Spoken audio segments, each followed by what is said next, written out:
Search करें अवामी news. मुल्क भर की ताज़ा तरीन खबरों से बाखबर रहने के लिए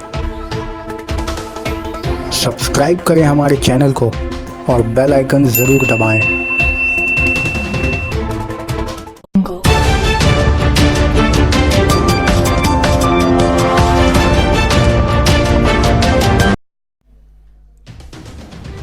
मुल्क में बढ़ती हुई मॉब लिंचिंग और जय श्री राम के नाम का नारा पर हो रहे मॉब लिंचिंग पर हिंदुस्तान के नामवर सेलिब्रिटी ने पीएम मोदी को खत लिखकर इस पर कार्रवाई की मांग करी है।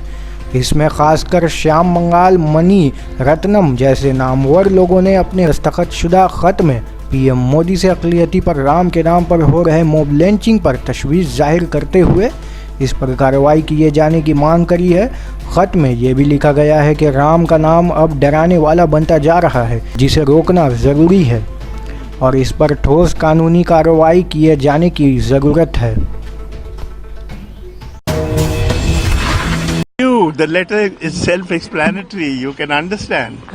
Okay. So you spoke about Jai Shri Ram also. Yeah. Thank you. Right.